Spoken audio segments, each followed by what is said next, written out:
नमस्कार, मैं श्वेता। बिहारी न्यूज में आपका स्वागत है। आज है 9 फरवरी, दिन सोमवार। खबरों की ओर बढ़ने से पहले एक नजर डालते हैं आज की सुर्खियों पर। आज है जानकी जयंती। माता सीता और भगवान राम की पूजा से मिलता है लाभ। सुबह 5:29 से शुरू होगा ब्रह्म मुहूर्त। बिहार सरकार का बड़ा कदम। डिलीवरी बॉय और कैब ड्राइवरों के लिए अब अनिवार्य होगा police verification. 2.5 lakh gig workers की सुरक्षा होगी सुनिश्चित। वाल्मीकि टाइगर रिजर्व में बाघों की संख्या बढ़ी। 900 वर्ग किलोमीटर क्षेत्र में कैमरा ट्रैप से 4 फेज में की जाती है गिनती। गोवर्धना, मदनपुर और वाल्मीकि नगर में पर्यटकों के लिए सफारी जारी। बिहार सरकार ने जमीन और संरचना के दामों में किया बड़ा बदलाव। अप्रैल से निबंधन होगा महंगा। पूर्णिया के 2768 ग्रामों का सर्वेक्षण हुआ पूरा। बिहार ने colonel C K Naidu under 23 plate group का खिताब किया अपने नाम। नागालैंड को पारी और 164 रन से हराया। डेब्यू में नमन गौरव की नाबाद 200 रन की शानदार पारी ने की जीत तय। फर्जी शिक्षकों पर बिहार सरकार की सख्त कार्रवाई। फर्जी प्रमाण पत्रों के मामले में करोड़ों की होगी वसूली। 12,000 संदिग्ध शिक्षकों की जांच जारी। T20 वर्ल्ड कप में टीम इंडिया को बड़ी राहत। 12 फरवरी को दिल्ली में टीम से जुड़ेंगे वॉशिंगटन सुंदर। सूर्य कुमार यादव ने दी जानकारी। चलिए एक नजर डालते हैं आज की 25 बड़ी खबरों की ओर। HBF में जूनियर टेक्नीशियन के 220 पदों पर 14 फरवरी तक करे आवेदन। हैवी व्हीकल्स फैक्ट्री AVNL ने जूनियर टेक्नीशियन भर्ती 2026 के लिए नोटिफिकेशन जारी की। इस भर्ती में कुल 220 पद भरे जाएंगे, जो प्रारंभ में 1 साल के कॉन्ट्रैक्ट पर होंगे और प्रदर्शन के आधार पर 4 साल तक बढ़ाए जा सकते हैं। वैकेंसी में मशीनिस्ट के 122 पद, ऑपरेटर मटेरियल हैंडलिंग इक्विपमेंट के 55 पद, रीगर के 25 पद, हीट ट्रीटमेंट ऑपरेटर के 8 पद, फिटर ऑटो इलेक्ट्रिक के 4 पद और सैंड एंड शॉर्ट ब्लास्टर के 6 पद शामिल है। उम्मीदवारों के लिए NSC, NTC या फिर STC ट्रेड प्रमाण पत्र जरूरी है। कुछ पदों पर अनुभव और लाइसेंस आवश्यक है। अधिकतम उम्र 35 साल। आरक्षित वर्ग को छूट मिलेगी। वेतन 21,000 रुपए मासिक प्लस IDA 5% अलाउंस भी होगा।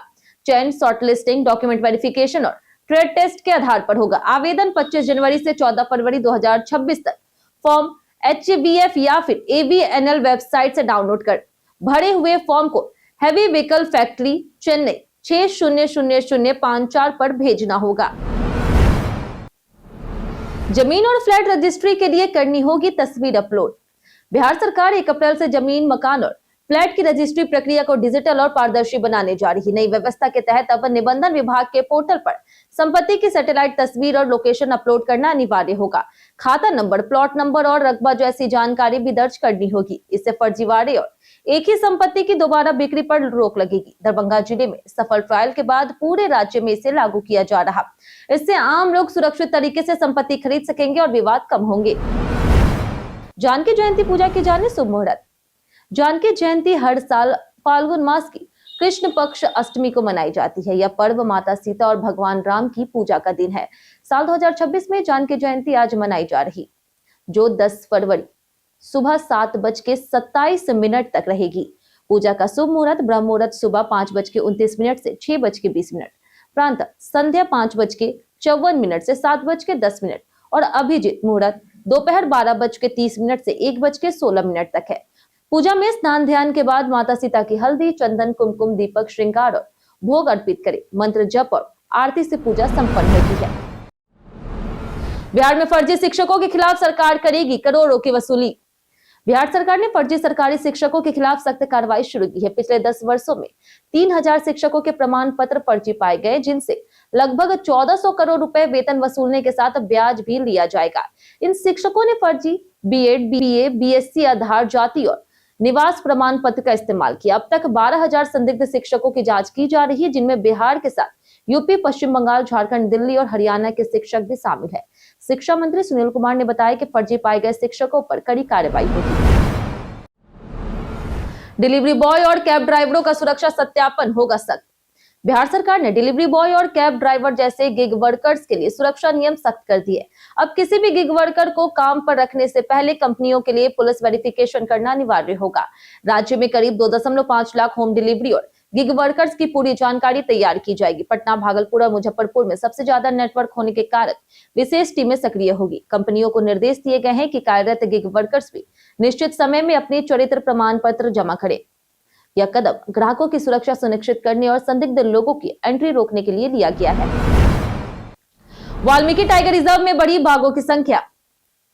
बिहार के वाल्मीकि टाइगर रिजर्व में बाघों की संख्या में बढ़ोतरी हुई। 2023 में 54 बाघों की गिनती के बाद हालिया सेंसस में यह लगभग 60 तक पहुंचने का अनुमान है। रिजर्व में 900 वर्ग किलोमीटर क्षेत्र में डिवीजन 1 और 2 में कैमरा ट्रैप के जरिए 4 फेज में गिनती की जाती है। पिछले साल रेस्क्यू और आपसी वर्चस्व लड़ाइयों में कुछ बाघों की मौत हुई, बावजूद इसके संख्या में वृद्धि देखी गई। वाल्मीकि टाइगर रिजर्व पर्यटकों के लिए गोवर्धना, मंगुराहा, मदनपुर और वाल्मीकि नगर में सफारी सुविधा भी प्रदान करता है।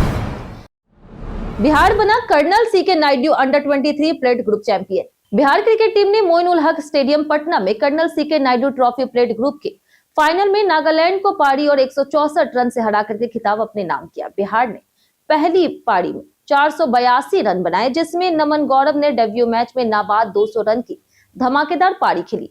नागालैंड की दोनों पारी 155 और 163 रन पर सिमट गई। बिहार की गेंदबाजी में वासुदेव प्रसाद और सूरज कश्यप ने 3-3 विकेट लिए। इस जीत से राज्य क्रिकेट में बिहार की मजबूती साबित हुई और टीम प्रबंधन, खिलाड़ियों और स्टाफ की सराहना हुई। बिहार का पहला एक्सेस कंट्रोल्ड आमस से दरभंगा एक्सप्रेसवे दिसंबर तक होगा शुरू। बिहार का पहला access control Amas Darbhanga expressway लगभग तैयार है और दिसंबर 2026 तक चालू होने की उम्मीद है। 5000 से 6000 करोड़ रुपए की लागत से बनने वाला यह एक्सप्रेसवे गयाजी से दरभंगा का सफर 5 से 6 घंटे से घटा करके 1.5 से 3 घंटे कर देगा। यह आमस से दरभंगा तक 7 जिलों औरंगाबाद, गयाजी, जहानाबाद, पटना, वैशाली, समस्तीपुर और दरभंगा को जोड़ेगा और गयाजी, पटना और दरभंगा हवाई अड्डों से सीधे जुड़ेगा। पटना में गंगा पार करने वाले पुल और रिंग रोड से एयरपोर्ट कनेक्टिविटी मिलेगी। परियोजना का करीब 60% काम पूरा हो चुका है। बोधगया बनेगा भारत का क्योटो। बोधगया को जापान के क्योटो की तर्ज पर विकसित करने का संकेत मिला, जब 100 सदस्य जापानी शिष्टमंडल ने बिहार विधानसभा अध्यक्ष डॉक्टर प्रेम कुमार से मुलाकात की। बौद्ध तीर्थ स्थलों का भ्रमण करने के बाद डॉक्टर कुमार ने महाबोधि कॉरिडोर योजना और बोधगया को सुव्यवस्थित, शांत और वैश्विक आध्यात्मिक शहर बनाने की योजना का उल्लेख किया। जापानी प्रतिनिधिमंडल ने विधानसभा अध्यक्ष को खादा पहनाकर सम्मानित किया और औपचारिक रूप से जापान आने का आमंत्रण दिया। इस पहल से बोधगया को विश्व शांति, करुणा और बौद्ध अनुयायियों के लिए प्रमुख आकर्षण स्थल बनाने का प्रयास होगा। अप्रैल से बढ़ेंगे बिहार में जमीन के दाम और निबंधन शुल्क। बिहार में जमीन के दाम जल्द बढ़ने वाले हैं और अप्रैल से निबंधन महंगा होगा। सरकार ने लगभग 1 दशक बाद जमीन और संरचनाओं के MVR दरों में 3 से 4 गुना वृद्धि का प्रस्ताव स्वीकृति के लिए भेजा है। पूर्णिया जिले के 2768 राजस्व ग्रामों का सर्वेक्षण पूरा हो चुका है। सरकारी दरें अब बाजार मूल्य के करीब लाई जाएगी, जिससे राजस्व में इजाफा और नगर विकास के लिए अतिरिक्त फंड उपलब्ध होंगे। इस खबर के बाद लोग अप्रैल से पहले जमीन की रजिस्ट्री कराने के लिए उमड़ पड़े। पटना के स्कूलों में ऑनलाइन उपस्थिति न होने पर होगी कार्रवाई। पटना के सरकारी स्कूलों में पढ़ाई की गुणवत्ता सुधारने के लिए शिक्षा विभाग ने बिहार अटेंडेंस ऐप पर शिक्षकों और छात्रों की ऑनलाइन उपस्थिति दर्ज कराने में सख्ती बढ़ा दी है। 10 फरवरी से ऐप पर उपस्थिति दर्ज न करने वाले स्कूलों पर कार्रवाई होगी। 3400 स्कूलों को 2-2 टैबलेट दिए गए हैं, जिनमें कक्षा की उपस्थिति, पढ़ाई, मध्याह्न भोजन और स्कूल परिसर की सफाई की फोटो वीडियो अपलोड करना अनिवार्य होगा। महीनों के अंत में विषयवार पाठ्यक्रम रिपोर्ट भी अपलोड करना होगा। प्रधानाध्यापक और शिक्षक हस्ताक्षर नहीं करेंगे तो उन्हें अनुपस्थित माना जाएगा। वध 2 ने बॉक्स ऑफिस पर मचाया धमाल। नीना गुप्ता और संजय मिश्रा की फिल्म वध 2 ने 6 फरवरी 2026 को रिलीज होते ही बॉक्स ऑफिस पर धमाकेदार शुरुआत की। फिल्म ने पहले दिन लगभग 50 लाख की शुद्ध कमाई की।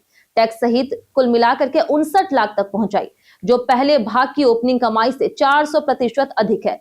सशक्त कहानी, दमदार ट्रेलर, दर्शकों की उत्सुकता ने इसे पहले ही दिन हिट बना दिया। 4 गुना अधिक ओपनिंग के साथ फिल्म ने पहले भाग को पीछे छोड़ दिया। अब सभी की निगाहें इसके आने वाले प्रदर्शन पर है और उम्मीद है कि यह बॉक्स ऑफिस पर सफल साबित होगी। जाने 4G फोन पर क्यों नहीं चलती 5G। 4G फोन पर 5G कनेक्टिविटी काम नहीं करती है, क्योंकि इसके लिए फोन में विशेष हार्डवेयर और सॉफ्टवेयर की जरूरत होती है। 5G के लिए फोन में 5G मॉडेम, कंपैटिबल एंटीना और अन्य स्पेशल पार्ट्स होने चाहिए जो 4G फोन में मौजूद नहीं होते। केवल 5G रिचार्ज प्लान लेने या फिर सिम बदलने से 4G फोन 5G नेटवर्क से कनेक्ट नहीं हो सकता।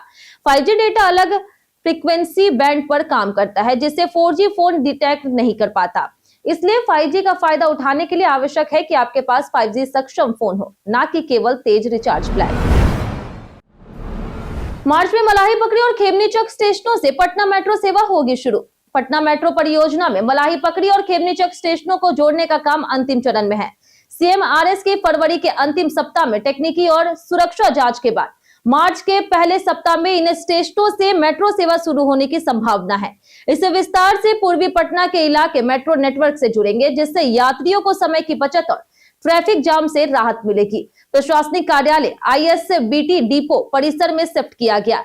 नेटवर्क के विस्तार से सार्वजनिक परिवहन बढ़ेगा, निजी वाहनों पर निर्भरता कम होगी और शहर में प्रदूषण भी घटेगा। सहरसा पुलिस ने 152 लीटर विदेशी शराब की बरामद। सहरसा पुलिस ने शराबबंदी कानून को सख्ती से लागू करने में बड़ी सफलता हासिल की। गुप्त सूचना के आधार पर सिरपुर मोहल्ला के एक बंद घर में छापेमारी की गई जहां अवैध शराब का गोदाम चल रहा था। तलाशी के दौरान पुलिस ने 203 बोतलों में कुल 152 लीटर विदेशी शराब बरामद की। मौके से कोई आरोपी गिरफ्तार नहीं हो सका, लेकिन पुलिस ने आरोपियों की पहचान कर ली है और उनकी गिरफ्तारी के लिए कार्रवाई जारी है।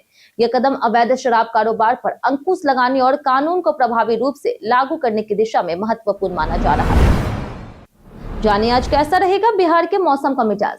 अगले 3 से 4 दिनों में राज्य के अधिकतम तापमान में कोई विशेष परिवर्तन होने की संभावना नहीं है। अगले 24 घंटे के दौरान न्यूनतम तापमान में 1 से 3 डिग्री सेल्सियस की गिरावट होने की संभावना है। इसके बाद तापमान स्थिर रहने का अनुमान है। मौसम शुष्क रहने की उम्मीद है। आज राज्य का अधिकतम तापमान 22 से 24 डिग्री सेल्सियस और न्यूनतम तापमान 10 से 12 डिग्री सेल्सियस के बीच रहने की संभावना है।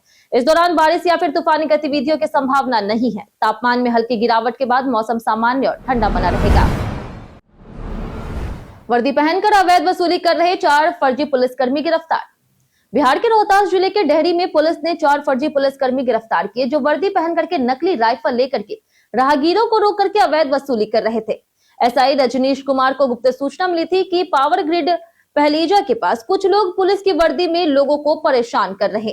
पुलिस ने मौके पर बिना नंबर प्लेट वाली सफेद स्कॉर्पियो गाड़ी और 4 युवक को हिरासत में लिया। तलाशी में नकली राइफल, बैटन, होल्स्टर और अन्य सामान बरामद हुए। आरोपी सोशल मीडिया पर वीडियो बना करके वायरल करते थे। उनकी जांच जारी है। वैशाली के रद्द सीटेट एग्जाम का री एग्जाम होगा दोबारा। बिहार के वैशाली जिले के सेंट जॉन्स एकेडमी और लक्ष्य इंटरनेशनल एकेडमी में 7 फरवरी 2026 को सीटेट पेपर 2 परीक्षा रद्द हो गई थी। परीक्षा सामग्री देर से पहुंचने और प्रशासनिक लापरवाही के कारण अभ्यर्थियों ने सामूहिक रूप से परीक्षा देने से इनकार कर दिया। CBSE ने बताया कि इन दोनों केंद्रों के प्रभावित उम्मीदवारों के लिए री एग्जाम अगले 15 दिनों के भीतर आयोजित किया जाएगा। री एग्जाम की नई तारीख और समय की जानकारी आधिकारिक वेबसाइट पर जारी की जाएगी। सीटेट 2026 का रिजल्ट मार्च अंत या अप्रैल की शुरुआत में घोषित होगा। मार्च 2026 तक बिदुपुर तक दौड़ेगी कच्ची दरगाह 6 लेन पुल। बिहार की नई लाइफलाइन कच्ची दरगाह बिदुपुर 6 लेन पुल मार्च 2026 तक पूरी तरह से तैयार हो जाएगी। मुख्यमंत्री नीतीश कुमार ने हाल ही में निर्माण का निरीक्षण कर काम की गुणवत्ता और तेजी पर जोर दिया। पुल राघोपुर तक पहले ही चालू है और पूरा होने पर गांधी सेतु पर यातायात का दबाव कम होगा। कुल 22.70 किलोमीटर लंबा यह पुल 9.76 किलोमीटर गंगा नदी पर फैला है और latest extra dose cable stay technique से मजबूत बनाया जा रहा। इसे एशियन डेवलपमेंट बैंक और बिहार सरकार द्वारा 5,000 करोड़ रुपए से वित्त पोषित किया गया। कार्डियोलॉजिकल जांच के बाद PMCH से जेल भेजे गए पप्पू यादव। पूर्णिया के सांसद पप्पू यादव को बेऊर जेल से उपचार के लिए PMCH लाया गया था। उन्हें शनिवार देर शाम मेडिसिन विभाग के कैदी वार्ड में भर्ती किया गया, जहां कार्डियोलॉजी, PMR, यूरोलॉजी और CTVS विभाग के विशेषज्ञों ने उनकी जांच की। सांसद गिरने के कारण पीठ दर्द और कार्डियोलॉजिकल परेशानी की शिकायत लेकर के अस्पताल सभी पैरामीटर भर्ती के योग्य नहीं पाए गए और केवल OPD आधार पर उपचार की सलाह दी। इसके बाद रविवार शाम 4:30 बजे जिला प्रशासन की निगरानी में उन्हें वापस बेऊर जेल भेज दिया गया। प्रशांत किशोर की बिहार नवनिर्माण यात्रा बगहा से हुई शुरू। जनसुराज पार्टी के नेता प्रशांत किशोर फिर से राजनीतिक रूप से सक्रिय हो गए हैं और बिहार नवनिर्माण यात्रा की शुरुआत बगहा पश्चिम चंपारण से की है। इस यात्रा के दौरान वे हर जिले का दौरा करेंगे और पार्टी के संगठन का पुनर्गठन करेंगे। पीके ने चुनाव से पहले बिहार सरकार द्वारा महिलाओं को 2-2 लाख रुपए देने वादे को याद दिलाया और कहा कि यदि यह वादा पूरा नहीं हुआ तो यह केवल चुनावी लाभ के लिए था। वे जनता के मुद्दों पर काम करने और नए लोगों को जोड़ करके पार्टी को मजबूत करने का संकल्प ले रहे हैं। नीट छात्रा केस और पप्पू यादव की गिरफ्तारी को लेकर प्रदर्शन। पप्पू यादव की गिरफ्तारी और नीट छात्रा की मौत के खिलाफ पटना से दिल्ली तक कांग्रेस कार्यकर्ता प्रदर्शन कर रहे हैं। पटना में प्रदर्शनकारियों ने पप्पू यादव को रिहा करो के पोस्टर लगाए और मुख्यमंत्री नीतीश कुमार के पोस्टर को भी जलाया। एआईएसए कार्यकर्ता जहानाबाद से पालीगंज तक बेटी बचाओ न्याय यात्रा निकाल रहे हैं। दिल्ली के जंतर मंतर पर सांसद के समर्थन और छात्रा को न्याय दिलाने के लिए प्रदर्शन में पीड़िता के परिवार के लोग भी शामिल हुए। कप्तान सूर्या ने बताया वॉशिंगटन सुंदर टी20 टीम में कब होंगे शामिल। भारतीय ऑलराउंडर वॉशिंगटन सुंदर की फिटनेस को लेकर के टीम इंडिया को राहत की खबर मिली। चोटिल होने के बाद सुंदर बेंगलुरु स्थित बीसीसीआई सेंटर ऑफ एक्सीलेंस में रिहैब कर रहे थे, जहां उनका वर्कलोड धीरे धीरे बढ़ाया गया। टीम मैनेजमेंट ने जल्दबाजी नहीं की और अब तय है कि सुंदर पूरी तरह से फिट है। भारत के कप्तान सूर्य कुमार यादव ने बताया कि सुंदर 12 फरवरी को दिल्ली में टीम इंडिया से जुड़ेंगे, जब भारत नाम्बिया के खिलाफ ग्रुप मैच खेलेगा। उनकी वापसी से टी20 वर्ल्ड कप अभियान में टीम को अहम मजबूती मिली थी। कई कारणों से दर्ज है भारत के इतिहास में आज की तारीख। 1899 में स्वतंत्रता सेनानी बालकृष्ण चापेकर का निधन हुआ। 1922 में भारत के प्रसिद्ध होटल उद्योगपति और होटल लीला समूह के संस्थापक सीपी कृष्णन नायर का जन्म हुआ। 1968 में फिल्म अभिनेता राहुल रॉय का जन्म हुआ। वहीं 1993 में ग्रैंड मास्टर खिलाड़ी परिमार्जन नेगी का जन्म हुआ। 1984 में भरतनाट्यम की सुप्रसिद्ध नृत्यंगना टी बाला सरस्वती का निधन हुआ। 2006 में अभिनेत्री नादिरा, 2008 में सामाजिक कार्यकर्ता बाबा आमटे, 2022 में निर्देशक ओपी दत्ता, 2016 में नेपाल के प्रधानमंत्री सुशील कोइराला, 2018 में लेखक चंद्रशेखर राठौर, 2021 में फिल्म अभिनेता राजीव कपूर का निधन हुआ। 10 से 13 फरवरी तक इग्नू छात्रों के लिए नौकरी का अवसर। Indira Gandhi national open university 10 से लेकर के 13 फरवरी 2026 तक देश भर में पैन इंडिया प्लेसमेंट ड्राइव आयोजित कर रही। यह पहल वर्तमान छात्रों और पूर्व छात्रों के लिए है, जिसमें बैंकिंग, आईटी, एविएशन, हॉस्पिटैलिटी और फिनटेक जैसे क्षेत्रों की कंपनियां शामिल होगी। इस बार ड्राइव विकेंद्रीकृत होगी और जिससे ग्रामीण और अर्ध शहरी छात्रों को बड़े शहरों में जाने की जरूरत नहीं होगी। पात्र उम्मीदवारों में graduate, post graduate, diploma certificate और अंतिम वर्ष के छात्र शामिल हैं। रजिस्ट्रेशन ऑनलाइन होगा और उम्मीदवारों को इंटरव्यू में दस्तावेज और अपडेटेड बायोडाटा साथ लाना होगा।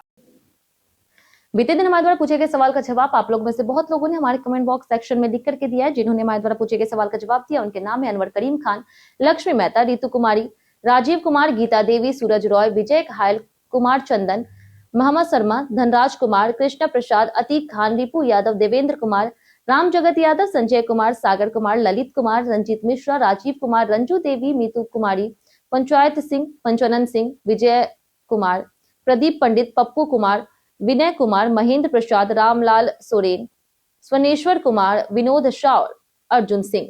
इसी के साथ बढ़ते आज के सवाल की ओर। आज का सवाल है, भागदौड़ भरी जिंदगी में आप खुश रहने के लिए कौन कौन से उपाय अपनाते हैं? आप अपना जवाब हमें हमारे कमेंट सेक्शन में लिखकर जरूर बताएं। आज के लिए इतना ही। हमारे साथ बने रहने के लिए धन्यवाद।